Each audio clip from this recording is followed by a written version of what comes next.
Hey guys and gals, Keith back here with Doug at Austin Winds talking about Mouthpiece Gap and the importance of it. Doug, is it something that's really important? We see it quite a bit, and it's one thing that goes unnoticed or unexplored with trumpet players. We hear a lot about valve alignments, of course cleaning the horn and mouthpieces, but the gap is one of the most important aspects of it that you hear some people talking about, but not as often as you should, not as many as you should. Now, one of the things, let's clarify real quick, the gap is actually where the end of the mouthpiece shank stops, and the lead pipe, which is actually inside the receiver, starts or stops. Inside that receiver, there's a gap that needs to be there, and Doug's going to grab you a horn real quick and show you exactly what we're talking about so you can get a good idea.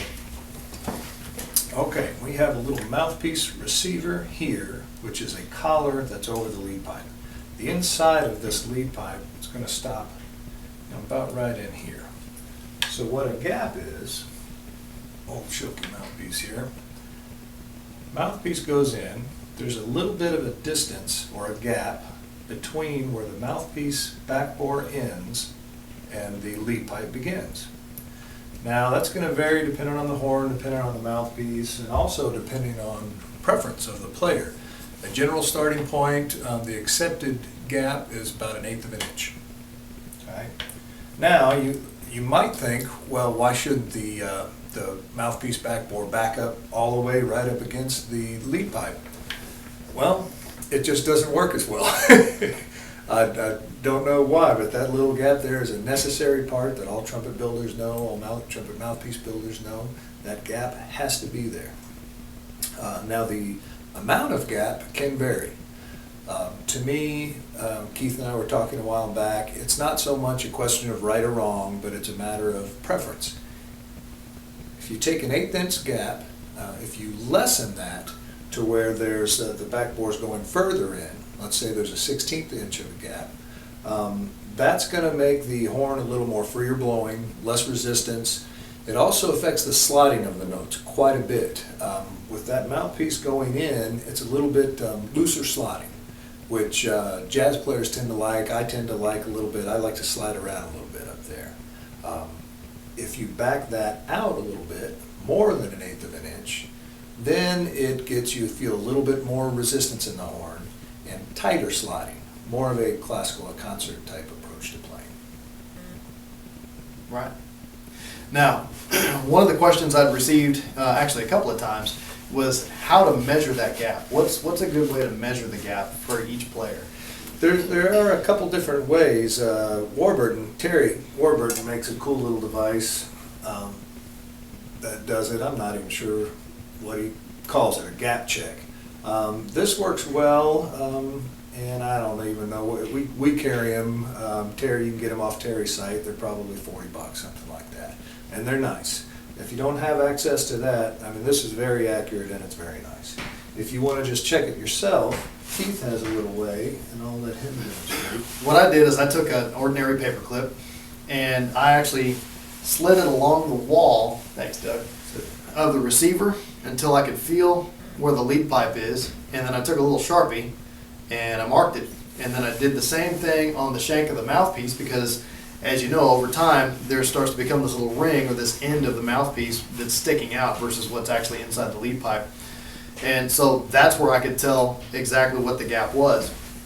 Now the particular instrument that I played that was in question, and see, you can see where what I did is I'll stick it up against that little ring that I see right there, and then I'd mark it there and I'd be able to measure with the tape measure. The gap that I was dealing with, the horn in question, was actually a larger gap than what I was hoping for, or was used to, if you will. So the horn felt really stuffy, really tight. I was having a real difficult time getting to certain pitches, and sometimes I would over-gas it and I'd overshoot, or I'd under-gas it and I'd way undershoot. So things weren't slotting the way I needed to. And that was more than 1/8 of an inch? That was more than an inch, yeah, 1/8 of an inch. Now Doug, through Austin Winds, actually has experimented with backbores because I play an Austin Winds mouthpiece setup. He's actually created some mouthpieces that either extend out, correct? Correct. Or shorten the gap. And so I've experimented with shortening the gap to 1/8 of an inch, and all the problems were fixed. So now it's an exact 1/8 of an inch gap that I needed. We have these different back bores. We have a two-piece mouthpiece design. These are some back bores that match our particular horn, and you can see the distance between the added mass and the lead pipe. This particular one is what we call a gap 2. It increases the gap. If we go down to, I don't have a minus right now, let me see. But here's an extreme case, a gap 4, which really I doubt we'd ever see. But you can see it's about an 1/8 of an inch further out than a standard back bore, which would be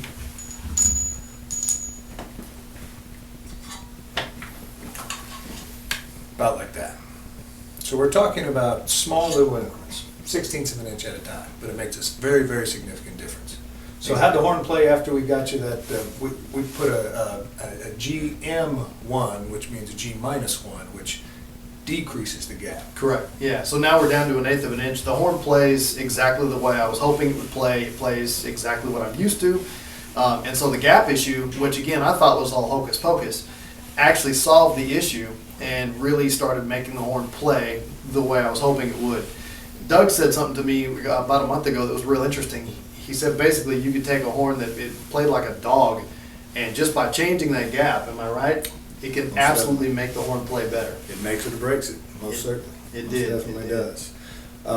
You can experiment a little bit if you think that the gap, if after measuring your gap is a little too far in, and you need to widen that gap, you can experiment a little bit by cutting little strips of paper and laying it alongside the length, two sides of the mouthpiece, and then carefully putting that mouthpiece in. That'll increase the gap, and it makes a significant difference. So see what you think if the gap is too small. If the gap is too large, there's really no way to bring it in. Obviously, we're talking about brass, so no way to shrink it. Right.